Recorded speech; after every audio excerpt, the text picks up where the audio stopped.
So in this video, I'm going to go over how you can reduce or potentially eliminate tantrums.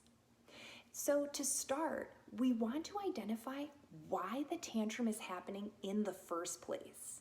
And that can be for one of two reasons. The first reason is that the child is not able to express their want or their need.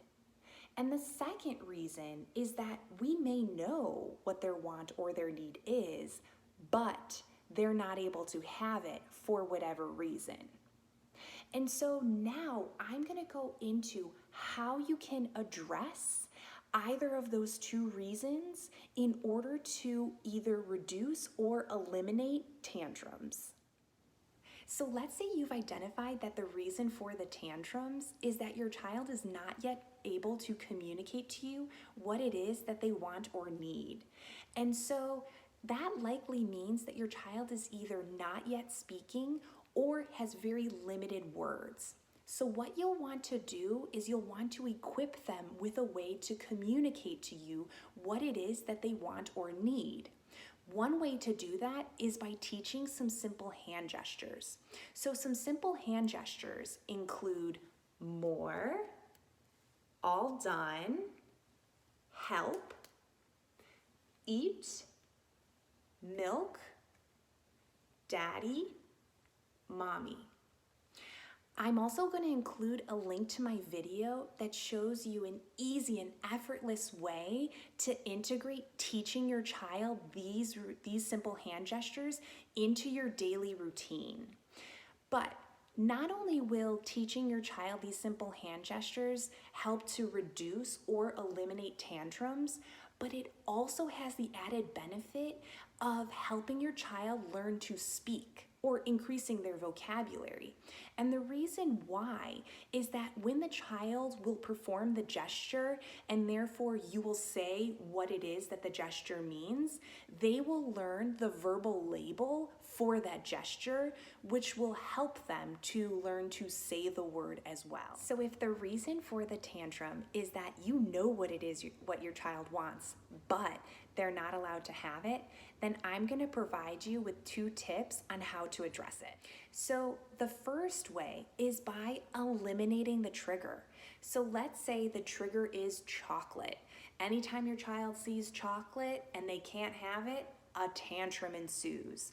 And so what you'll want to do is avoid them even encountering or seeing chocolate.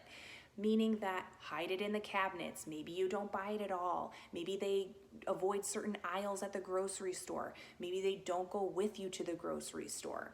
Point is that you do not want them to see this item, so that way they are not going to throw the tantrum when they cannot have it. Out of sight, out of mind. And so I recognize that that's not always possible. So if that's not possible, then you'll want to try the second way in order to address the tantrum. So my second tip is to de-escalate the behavior that's occurring during the tantrum itself by modeling the behavior that you want them to start doing. Meaning that you will have a neutral facial expression. So not an angry expression or smiling or laughing, but instead a generally flat affect. You'll also want to make sure that your tone is calm and level, not loud like where they are at. And so once you've been modeling essentially the behavior that you want them to start doing, what you'll want to do is redirect them. So you can redirect them either by giving them an item that you think will help distract or calm them down, such as a lovey or perhaps an item that they haven't seen in a while that they really enjoy playing with. Now, if your child is one who would say, throw this item, or perhaps this would not be calming, but would further give them an opportunity to express their discontent, then what you'll do is you'll try to redirect them by engaging with a new activity or toy. So you'll essentially be ignoring them while you are, say, coloring or perhaps playing with a different toy that you know that they will find fun. That way, over time, the child will recognize that in order to get your attention, they need to engage with what you are currently attending to, that toy or that item. And so that way, they will redirect themselves to that new activity by following the behavior that you just modeled. And so those are my tips and strategies on how you can effectively minimize or eliminate tantrums. Thanks for watching my video.